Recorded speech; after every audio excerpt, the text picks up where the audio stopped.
tratar de terminar el tema que nos hacía falta para el examen, que es el de biosíntesis de ácidos grasos, ¿sí?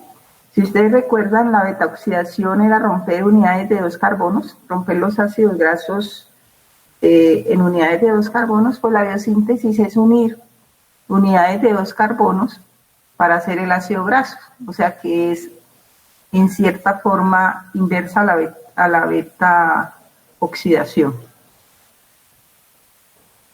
Recuerden lo mismo, alguien puede abrir su micrófono si no entienden o escribirme por el chat, pero me avisan porque yo desde aquí no puedo ver el chat. Lo que vamos a ver entonces es lipogénesis, generación de lípidos. Nosotros podemos hacer ácidos grasos. Ocurre en casi todos los tejidos, ocurre en el citosol de los tejidos como hígado, pulmón, riñón, mama y tejido adiposo. Ojo que contrario a lo que es beta-oxidación, en beta-oxidación se producen NADHs. En lipogénesis vamos a utilizar los NADPHs. Y ustedes recuerdan que los NADPHs vienen de la ruta de las pentosas. Entonces usamos NADPH, se gasta ATP y se gasta CO2 en forma de bicarbonato. El sustrato, las unidades de 2 carbonos que se llama acetil-CoA. El producto final, una unidad de ácido graso de 16 átomos de carbono, que es el palmitato. A partir de 2 átomos de carbono podemos producir 16 átomos de carbono. Aquí está, diferencias entre una y otra, entre beta-oxidación y síntesis de ácidos grasos. La beta-oxidación se hace en matriz mitocondrial y la síntesis de ácidos grasos es en citosol. El portador del grupo, la coenzima A, y aquí el portador del grupo de carbonos es la proteína que se llama ACP, proteína portadora de grupos acilo. El aceptor o donador de electrones aquí es el FAD y el NAD, y en síntesis de ácidos grasos es el NADPH.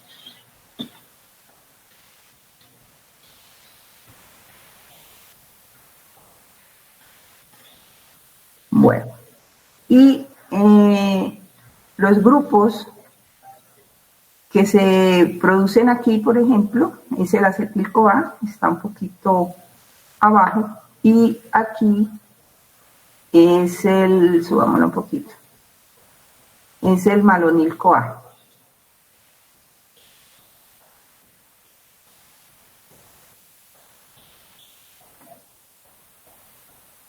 Muy bien. Esta diapositiva simplemente nos está diciendo de dónde provienen los acetil-CoA que vamos a usar. En el 1 estamos oxidando, en la matriz mitocondrial estamos oxidando los ácidos grasos, y en el citosol estamos haciendo la síntesis de ácidos grasos. Y a través de las lanzaderas que ya habíamos visto podemos obtener los carbonos. Si ustedes ven aquí, en el citosol se produce CO2 que va acá a la mitocondria, o en la mitocondria se produce el citrato a través del ciclo de Krebs, y el citrato produce acetil-CoA que podemos usar para la síntesis de ácidos grasos. Bueno, ¿cuándo hacemos ácidos grasos? ¿Cuándo hacemos ácido graso? Pues cuando tenemos muchísimo acetil-CoA. Ya lo hemos repasado en varias vidas. Recuerden que cuando tenemos mucho acetil-CoA es porque también hemos comido muchos carbohidratos. Entonces esos carbohidratos se convierten hasta acetil-CoA, ¿sí? Entonces, vamos a ver el primer paso de la biosíntesis. que es la formación del malonil-CoA. Cada vez que se va a hacer un ácido graso vamos a necesitar malonil-CoA. Por eso es el primer paso que vamos a ver. Y la enzima importante en la biosíntesis, una de las enzimas importantes, no la más importante, una de las enzimas importantes en la biosíntesis de ácidos grasos se llama acetil-CoA carboxilasa.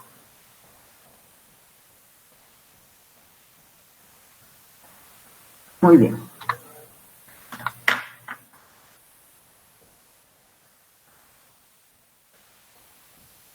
Recuerden entonces la importante aquí, la acetil-CoA carboxilasa, y lo que vamos a hablar aquí es un poquito de ella, pero no nos vamos a detener mucho.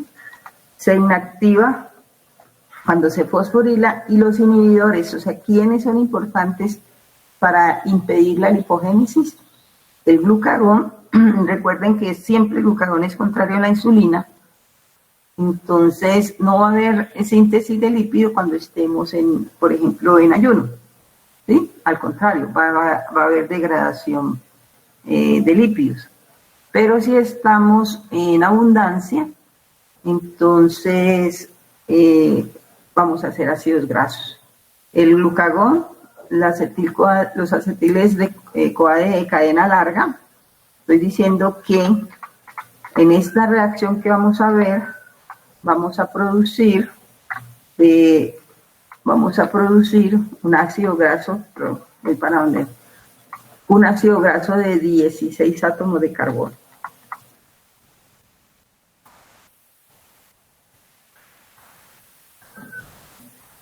Muy bien, entonces comenzamos.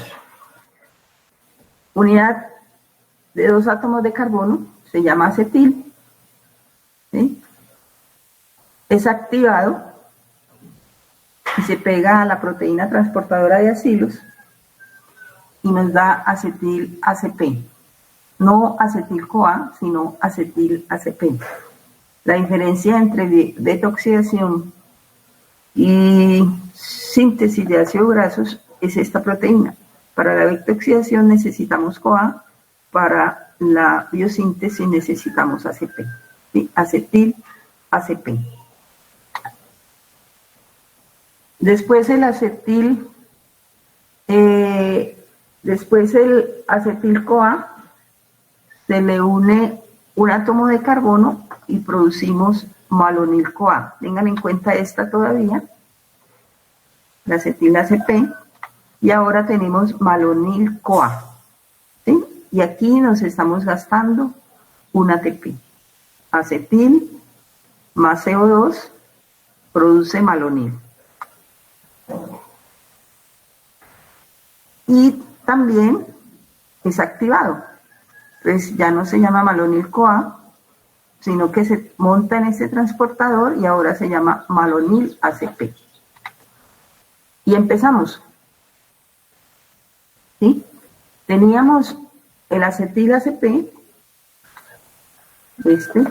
acetil-ACP, y teníamos el malonil-ACP. Uno de 2, uno de 3. Entonces los vamos a pegar. ¿Quién lo va a pegar? Lo va a pegar una enzima, otra enzima que es sumamente importante, que se llama la ácido graso sintasa. Ácido graso sintasa. Esta proteína, esta es la enzima, la ácido graso sintasa, es una enzima compleja, tiene muchas actividades dentro de ella misma, muchas actividades enzimáticas. Entonces mire lo que va a pasar. ¿Sí? La acetil-ACP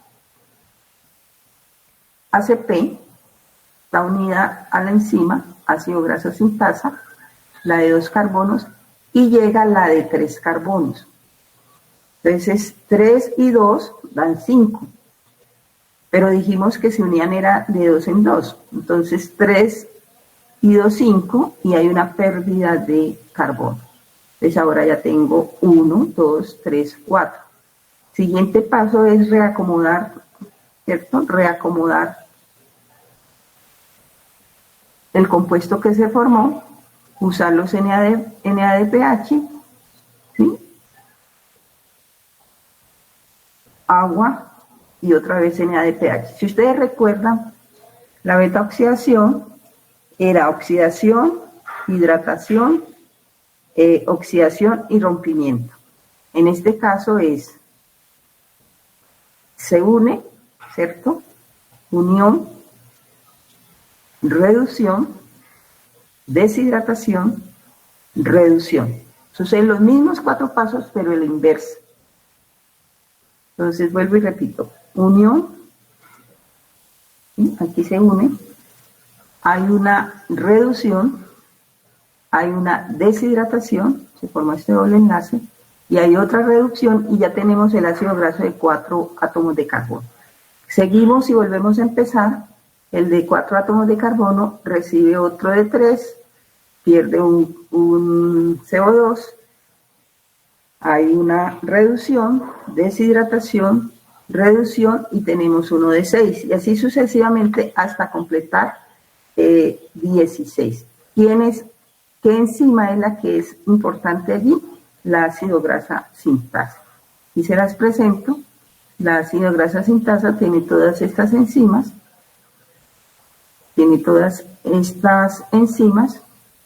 Entonces, ¿qué hace? La unión, aquí estas enzimas son de reacomodación y volvemos a empezar. ¿Sí?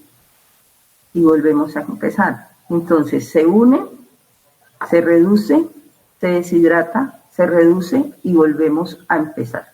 ¿Sí? ¿Hasta cuándo? Hasta completar un ácido graso de 16 átomos de carbono. Primer paso, unión, que aquí lo referimos como condensación. 2 unidades de 2 carbonos y una unidad de 3 carbonos, el acetil más el malonil, ¿cierto? Forman acetoacetil, que es de 4 átomos de carbono. ¿Sí? Se unen a través de sus grupos por los cuales habían sido activados. Y ese 4 átomos de carbono quedan pegados a la enzima. Entonces la enzima lo que va a hacer ahora es reacomodar, ¿sí? Porque miren cómo ha quedado aquí con este átomo de carbono que es el que sale. Reacomoda los carbonos en 4 pasos. Primero, el primer paso es de condensación. Aquí ya quedamos los 4 átomos de carbono. Y el segundo paso es el de deshidratación. Sale una molécula de agua. ¿Sí? Perdón, el segundo paso es de reducción. El tercer paso es de deshidratación. Y el cuarto paso es de reducción y vuelve y comienza. ¿Sí? Aquí lo tenemos 1, 2, 3, 4 para volver a comenzar. Estos son como dos manitos, en una tiene el ácido graso que está en formación y el otro va a recibir el malonil. Cuando hace todo este proceso vuelve y se lo pasa, ¿sí? Vuelve y recibe el malonil y se lo pega al que ya está en proceso. Iniciamos la segunda vuelta, ya tenemos el de 4, volvemos a pegar malonil, ¿sí? Y aquí ya tenemos el de 6. Y vuelve y comenzamos la segunda vuelta. Bueno, ¿quién regula esta síntesis de ácido graso? Perdón, yo me voy para acá donde ustedes rápidamente. ¿Hasta ahí era entendido? Hola. Doctora, para la segunda vuelta solamente se tiene el manolil CoA, ¿cierto? El manolil ACP. Malonil ACP, sí. Con la cadena que anteriormente se había formado de 4 carbonos. Correcto, Simón. O sea, la primera vuelta, aquí, la primera vuelta es esta. Esta es la primera vuelta. ¿Sí? Tengo el acetil que se activa y se forma acetil ACP, ¿sí? Y el malonil que se activa y se forma malonil. Si ven que aquí está saliendo la coenzima A y queda como ACP. Y el malonil ACP, ¿sí? El ACP está pegado aquí en los bracitos de de la enzima. Entonces, la primera vuelta es formar una C4. Y en la segunda vuelta, aquí, ya tenemos el C4 ahí pegado. ¿Sí? Ya tenemos el C4 ahí pegado. Entonces, lo que vamos a llegar es el C3. ¿Sí? Llega el C3, se une y forma el C6. Y en la tercera vuelta, vamos a hacer lo mismo. El C6 ya está ahí pegado, recibe el malonil y se forma el C8 y así sucesivamente hasta formar el C16. Voy a hacerle las preguntas de comprensión correspondientes. Doctora, que le voy a hacer una pregunta. Disculpe. Dime.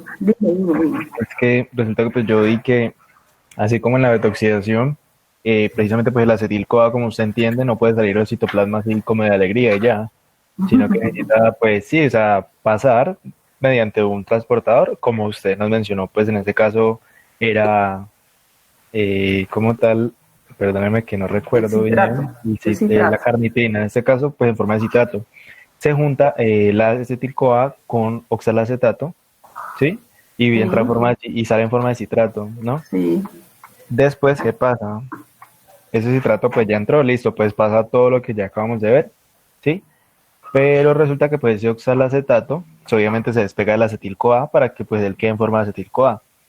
Y cuando el oxalacetato va a salir otra vez, como lo vimos con la carnitina, que te necesita volver a salir para reponerse, ella ya pues cambia malato, o sea, hace como si fuera ciclo de Krebs, no, sí, algo parecido. Pero en sí es que ahí se produce un NADPH. Ese NADPH no se usa en la reacción de malonil-CoA, bueno, de malonil-ACP. A ver, ahí hay confusión. Los NADPH, ¿recuerda dónde se producen los NADPH? Sí, en la ruta de las pentosas. La ruta de las pentosas. Aquí estamos usando para la síntesis de los ácidos grasos los NADPH. Para todo, lo que está diciendo Simón, ¿sí? Felipe. Perdón, Felipe. La síntesis de ácido graso se hace aquí en el citosol y los acetil-CoA se están produciendo en la mitocondria. Es inverso, ¿cierto? La beta-oxidación se produce aquí. Entonces, cuando los ácidos grasos estaban aquí, había que transportarlos y se transportaban a través de la carnitina. Aquí está el dibujo. Yo tengo ácidos grasos aquí, los voy a quemar, los tengo que subir en la carnitina y entro a la mitocondria. Y ahí ocurre la beta-oxidación. Para hacer ácidos grasos que están acá, para hacer estos, necesito los acetil-CoA que están acá. Entonces, ¿cómo saco los acetil-CoA? Como dice Felipe, los acetil-CoA no salen solitos, no salen de alegría, fue que dijo, ¿cierto? Yo me voy, listo. No, ellos tampoco pueden atravesar la membrana. Entonces, ¿qué pasa? Esos acetil-CoA, ¿recuerdan? Aquí están, entran al ciclo de Krebs y se produce citrato. O sea, el oxalacetato lo recibe, los acetil-CoA, produce citrato y el citrato es el que sale. Y allá, ¿sí? Y allá el citrato en el citosol desprende acetil-CoA y vuelve y se recupera el oxalacetato. El oxalacetato se convierte en malato. Eso es lo que tú estás diciendo.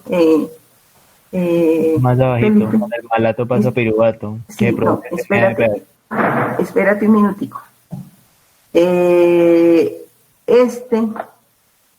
Malato, ¿cierto?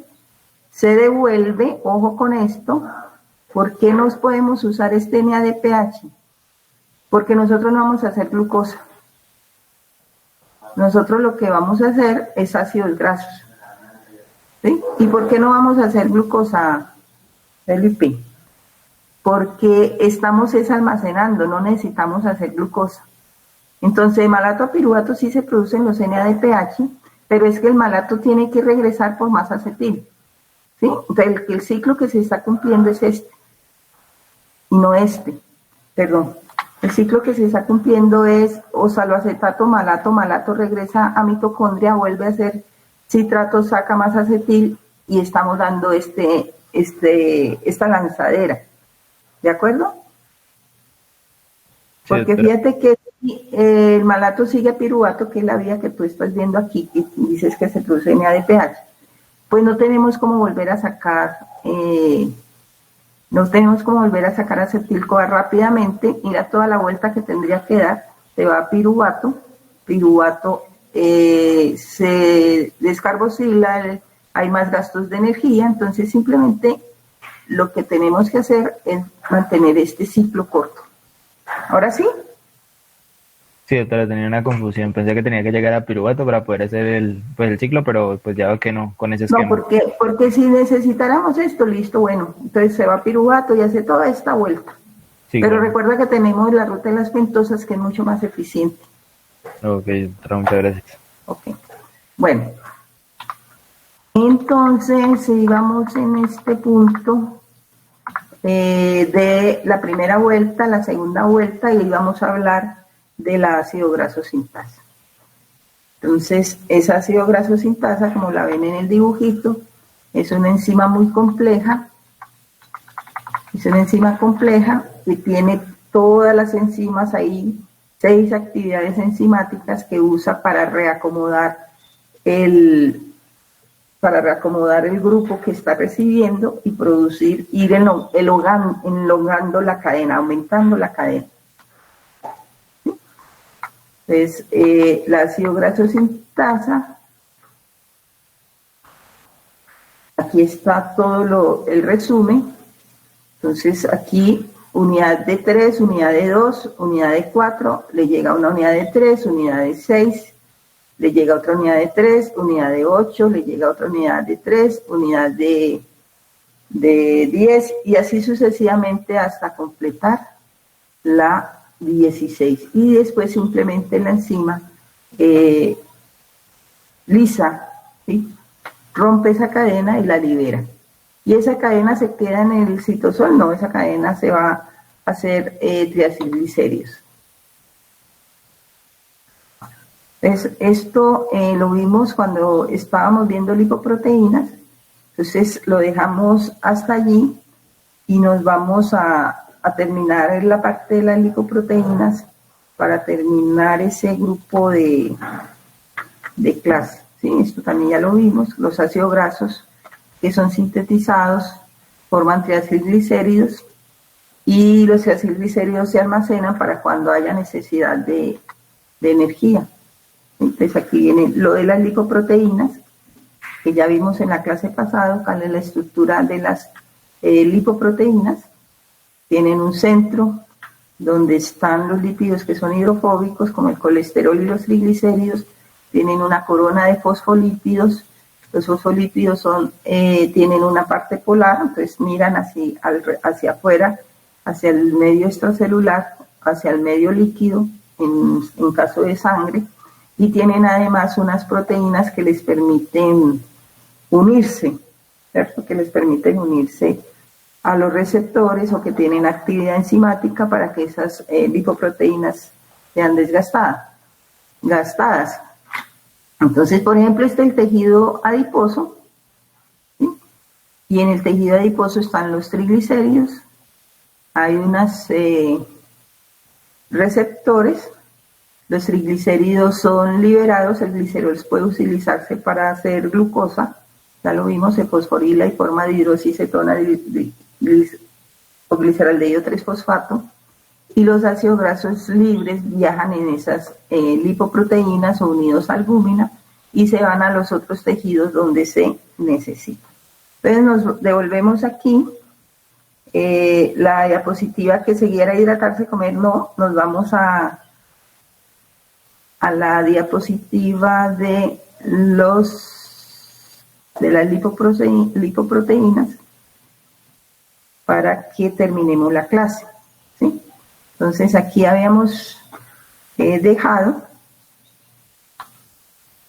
con el estudio de las lipoproteínas, entonces vamos a terminar una parte que me interesa que conozcan, que también hace parte de los objetivos del programa, y es involucrarlos a ustedes, dar a conocer lo que los grupos de investigación hacen. Recuerden que lipoproteínas no va a entrar en el examen para que no se preocupen, ¿sí? Simplemente voy a terminar la clase. Entonces, en algún momento les dije que por enfermedad cardiovascular se mueren más personas que por COVID. Sin embargo, estas muertes son escalonadas en el año, y lo que puede pasar con la pandemia, con el COVID, es que las muertes se pueden acumular. En la semana pasada habían entre 7.000 y 10.000 muertos diarios en Nueva York,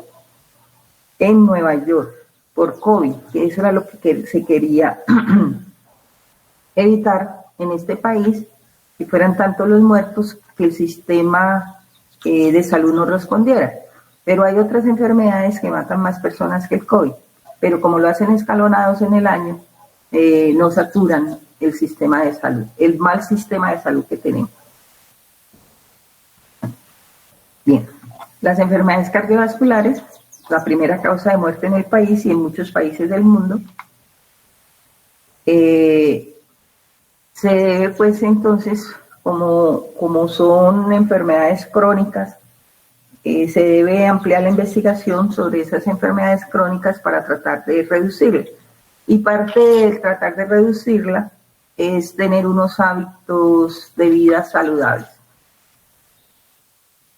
De las enfermedades cardiovasculares que existen, aquí están la hipertensión y las enfermedades del corazón. Hay otras enfermedades, y lo tengo aquí en rojo porque esas son de las cosas que nosotros estudiamos en el laboratorio, ¿sí? Para el 2012 murieron 17.5 millones de personas. Bueno, insisto, hay mucho dinero involucrado en el tema de la investigación en enfermedad cardiovascular, pero aún no se consigue disminuir esa cifra. Entonces vamos a ver unos conceptos básicos que seguramente ustedes ya deben conocer. Vamos a repasarlos, que es la enfermedad coronaria. Las coronarias son estas venas que irrigan el corazón, arterias, ¿sí? Arterias que no venas, sino arterias que irrigan el corazón, se llaman coronarias, y cuando esas arterias se taponan,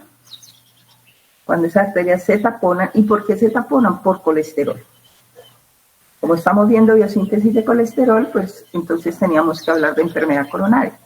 Cuando esas venas se taponan, se pierde el flujo a través de ellas, y el tejido que está por debajo del taponamiento muere.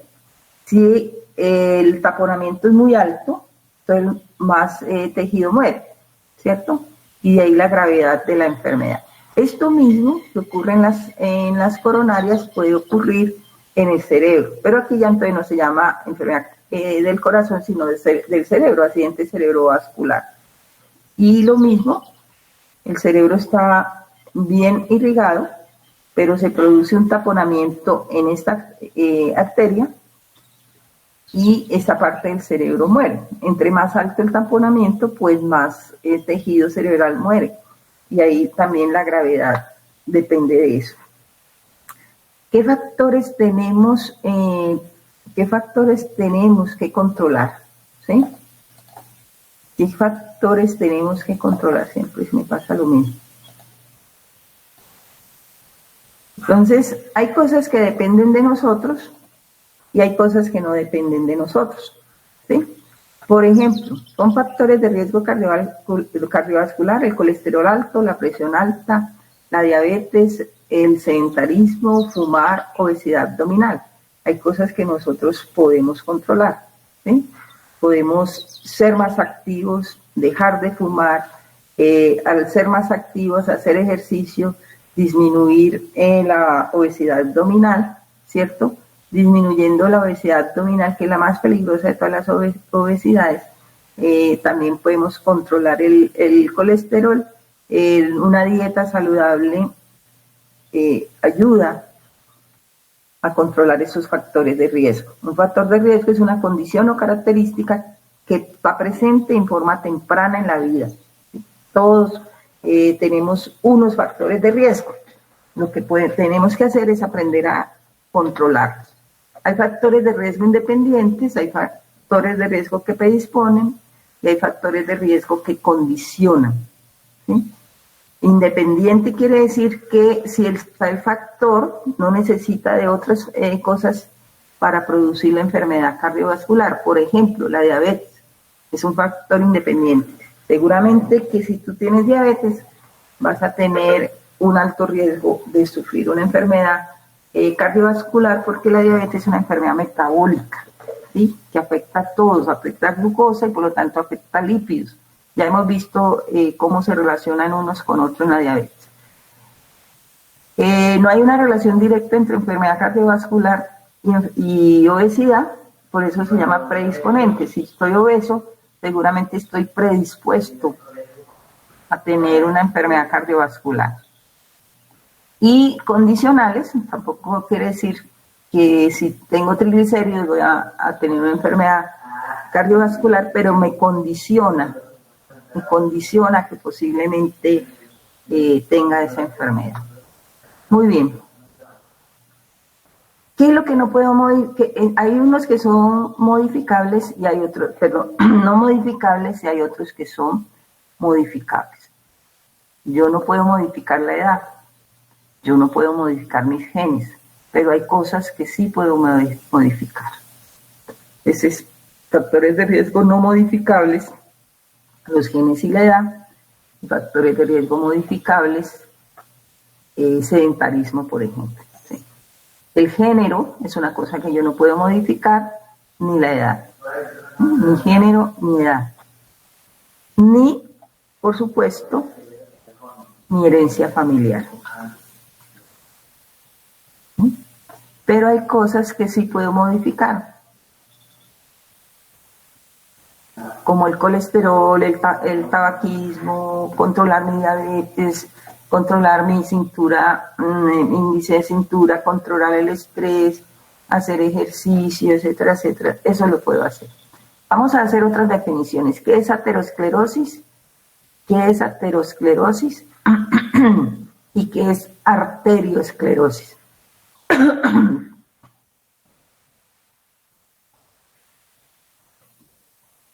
La aterosclerosis afecta las arterias grandes y medianas. ¿Recuerdan allá cuando vimos el corazón? Por ejemplo, afecta las coronarias, afecta las arterias cerebrales, afecta la aorta, afecta la cava, etcétera, etcétera. Eso es aterosclerosis. Y la arteriosclerosis, para que la diferencien, eso es el endurecimiento de las arterias pequeñas, ¿sí? Las arterias pierden elasticidad, la presión, por ejemplo, causa engrosamiento de las paredes de las arterias pequeñas y ellas pierden su elasticidad. Cuando hablamos de enfermedad aterosclerótica estamos refiriéndonos a esto, ¿sí? Y estamos refiriéndonos al taponamiento de las arterias por colesterol, Y aquí está. Entonces, está la arteria con todas sus capas, está el lumen o la luz de las arterias, ¿cierto? Y empiezan a haber depósitos de colesterol. Aquí vamos, una arteria sana. ¿Sí? Aquí es el flujo. Son las capas. Y aquí empieza a haber depósitos de colesterol que van, ¿cierto? El endotelio se va engrosando, que van cerrando, miren que van cerrando la luz de la arteria. En este, por ejemplo, hay un rompimiento de la placa, esto se llama la placa aterosclerótica. Aquí hay un rompimiento de la placa, aquí se va a formar un coágulo y se taponó totalmente la luz de la arteria y se produjo el infarto. ¿Quién hace eso? El colesterol, ¿sí? El colesterol. Entonces, nosotros vimos a las LDL y dijimos que las LDL llevan el colesterol a los tejidos. Aquí van a través de una arteria y están llevando el colesterol a los tejidos. Están las LDL, ¿sí? Cuando los tejidos le dicen no, yo no quiero que su colesterol, entonces ellas quedan rotando por la luz de la arteria, por la luz vascular, y vienen los macrófagos, se comen ese colesterol que dijimos, de colesterol, que nosotros no podemos deshacernos del colesterol, y los macrófagos menos. Entonces ellos se lo comen creyendo que pueden, aquí están, ellos se lo comen creyendo que pueden destruirlo y resulta que no lo pueden destruir y se van engordando con ese colesterol, se meten por debajo del endotelio y empiezan a hacer esta placa. ¿Sí? Y hay una arteria carótida común con luz normal y miren cómo aquí ya empieza a verse el endotelio totalmente lesionado por la placa de colesterol. Bueno, entonces vamos a ver qué enfermedades se relacionan con los lípidos que hemos visto y las lipoproteínas. Me voy a devolver un poco. Voy a devolver aquí. Ahí está. Vamos a ver las LL. Dijimos, las LL son las que llevan más colesterol, ¿sí?, que las otras lipoproteínas. Y ellas son las que van hacia los tejidos. Y aquí dijimos cuáles son, perdón. Y aquí dijimos, creo que es aquí, cuáles son las lipoproteínas que tienen cada una de las cuáles son las apoproteínas que tienen cada una de las lipoproteínas. Entonces, fíjense que dijimos, la HDL tiene ApoA y la LDL tiene ApoB. ¿Listo? Y en este dibujito,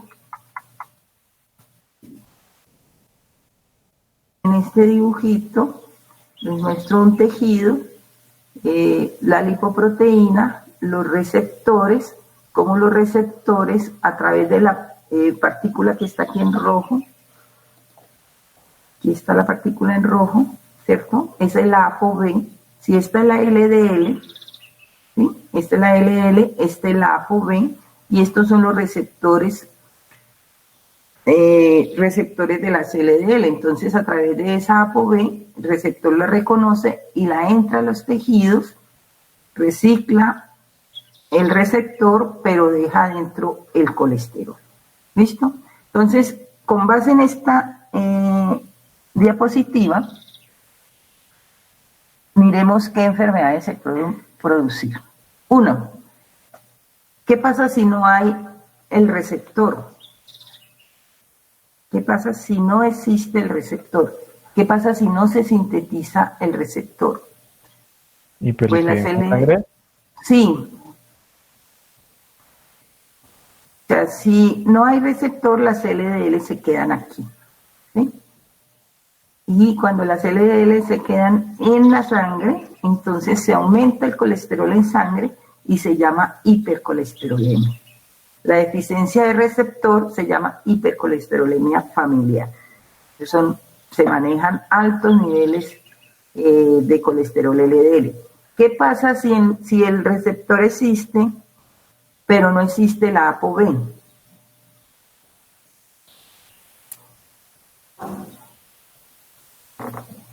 Chicos, alguien conteste.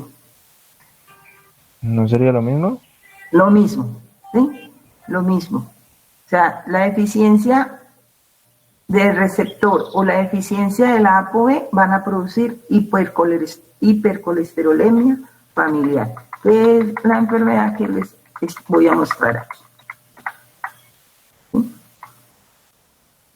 Cuando se carece del receptor, se pueden manejar hasta niveles de colesterol de 680 miligramos por decilitro. Recuerden que los niveles normales de colesterol es menor de 200, ¿sí? Entonces, como manejan tan altos niveles de colesterol en la carencia del receptor, pues mueren muy temprano. Cuando son homocigotos, o sea, cuando los dos genes, el que heredan del papá, el que heredan de la mamá, están mutados, son homocigotos, entonces manejan niveles de colesterol muy altos. Los heterocigotos la enfermedad es más benigna, o sea, tienen más esperanza de vida, pero manejan colesteroles altos, ¿sí? Recuerden, niveles normales por debajo de 200, de 200.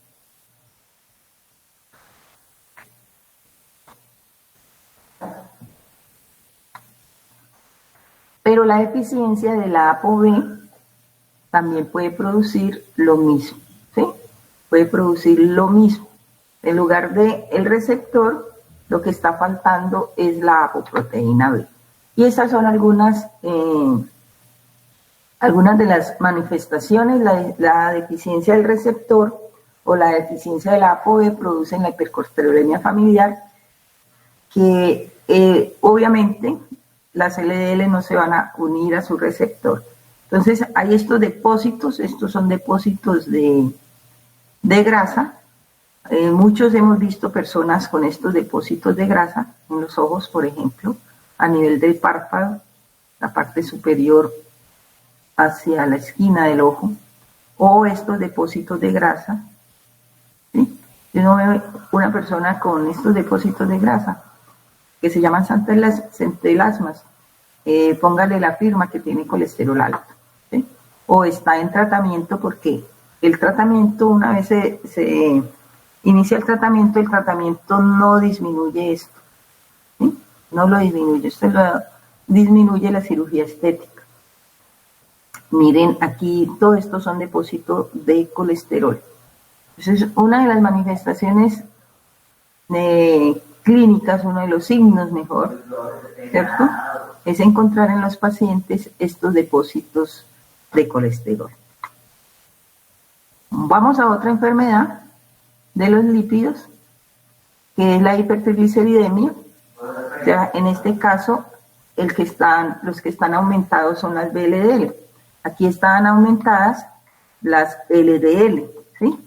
Y en este caso, desde la hipertrigliceridemia o hipertrigliceridemia, el que está aumentado es la VLDL. Y así se verían un suero con esos triglicéridos. Los triglicéridos, el nivel normal es menor de 150, ¿sí? Esta diapositiva la voy a cambiar, porque ya en la actualidad las nuevas guías dicen que hay que manejar triglicéridos de menos de 150, ¿sí? Entonces, cuando ya tenemos triglicéridos de 200, ya estamos en altos. Entonces, tenemos las BL aumentadas. Ya sabemos que las VLL se convierten en LDL. Cuando hay aumento de las LDL, tenemos hipercolesterolemia, y esto nos lleva a la aterosclerosis. La hiperlipoproteinemia tipo 1, que es la que muestra aquí, hiperkilomicronemia, o sea, los kilomicrones aumentados, ¿sí? Los kilomicrones aumentados. Bueno, y así sucesivamente. Por ejemplo, esta tipo 2, están aumentadas las VLL y las LDL, y aquí se las resume, ¿sí? Se las resume. Entonces, uno encuentra un suero normal, aquí cuando los kilomicrones están muy aumentados, ¿sí? Entonces, esta se llama la clasificación de Fredrickson, y es la misma que usa la OMC, la Organización Mundial para la Salud. En la quinta, tipo 5, kilomicrones aumentados.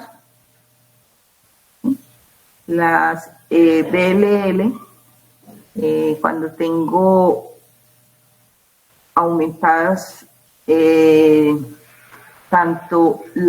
cuando se aumentan las BLL, tanto en conjunto con los kilomicrones, por ejemplo, entonces tenemos la tipo 5, de la tipo 2, miremos en la tipo 2 qué hay, ¿sí? En la tipo 2 lo que está aumentada son las LDL. En la tipo 2 además está aumentado el colesterol. Siempre que se refiere a un aumento del colesterol, el que está aumentado es el colesterol LDL. Muy bien, esto a veces es difícil y se presta a la confusión. Ustedes por allá lo van a ver otra vez cuando estén en medicina interna, Pero lo importante entonces es conocer la primera que les dije, la hipercolesterolemia familiar, que es por aumento de las LDL. ¿Y por qué se aumentan las LDL? Porque no existe el receptor o porque no existe la apoproteína. ¿Sí?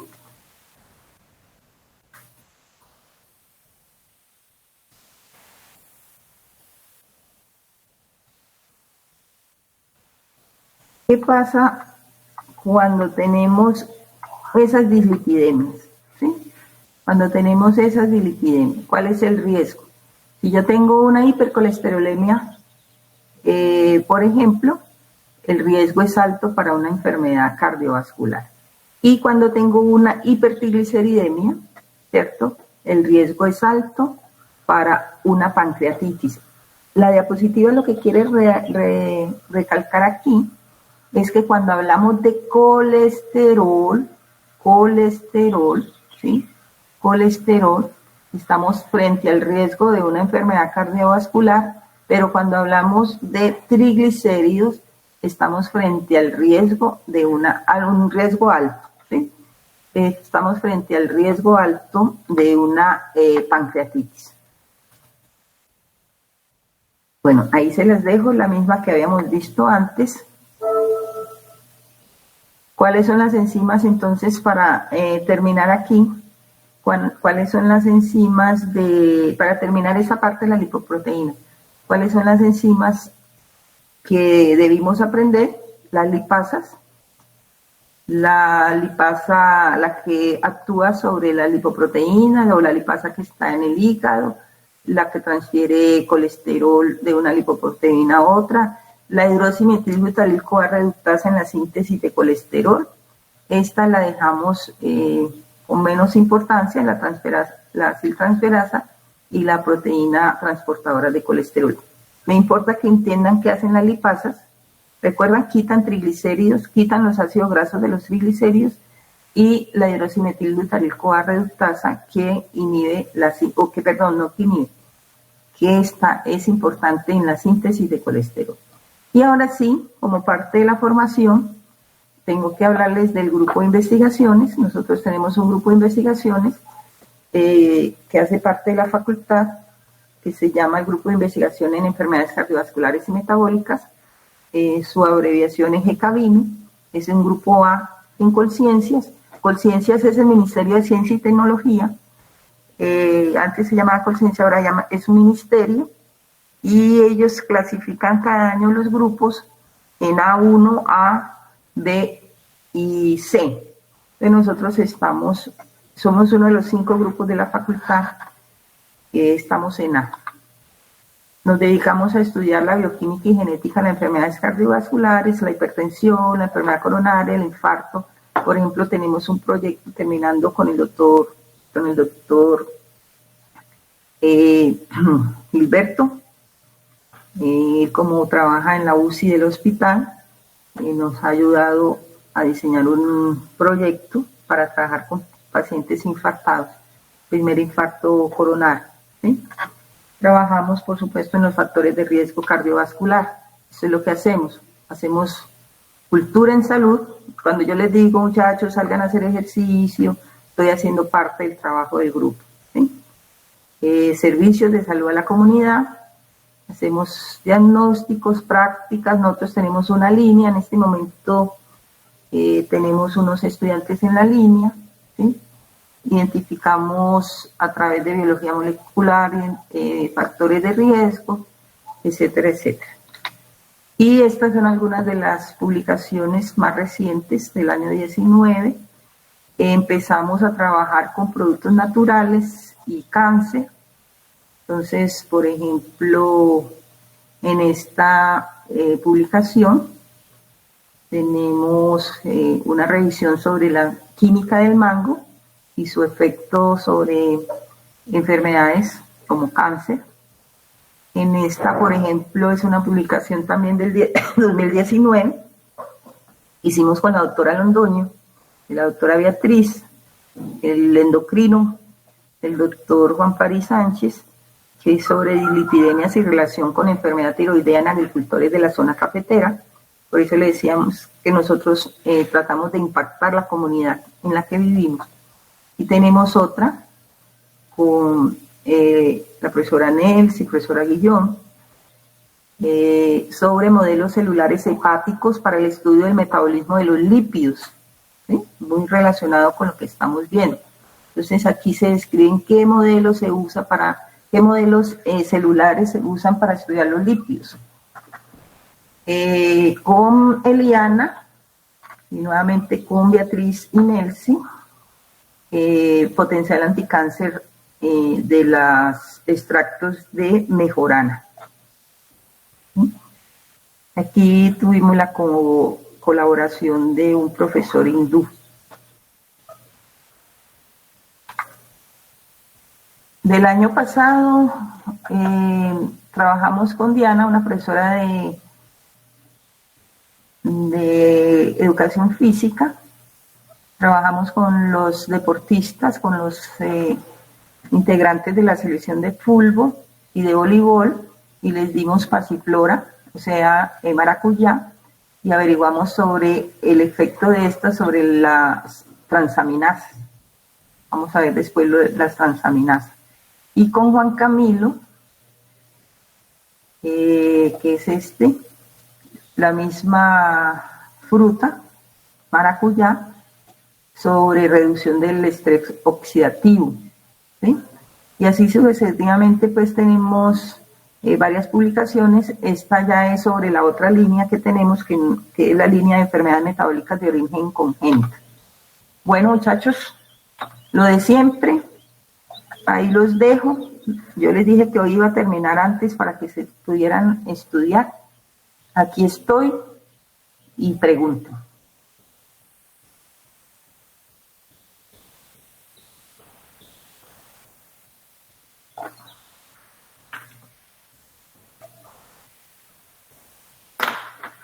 Bueno, si no tienen, y vamos a dejar de compartir, y vamos a dejar de grabar, y vamos a dejar de compartir la pantalla para que terminemos. ¿Listo?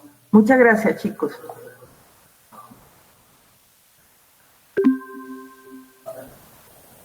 Listo, ya dejamos de grabar. Pregunten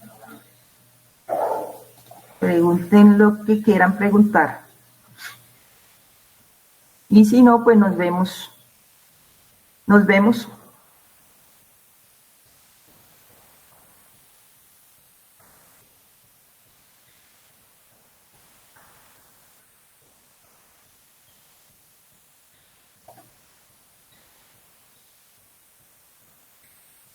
Listo.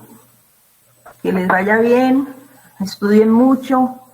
Relajaditos y muy juiciosos. Muchas gracias, doctora. Que tenga un feliz día. Bueno, chao, chao.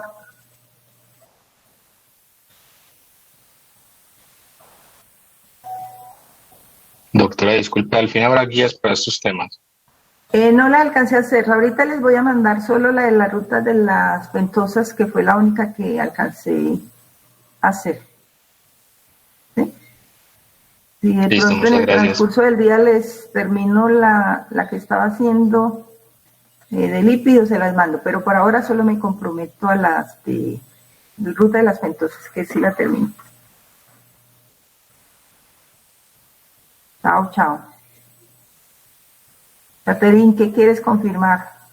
Lipoproteínas no entra. Lo vimos hoy, pero no entra.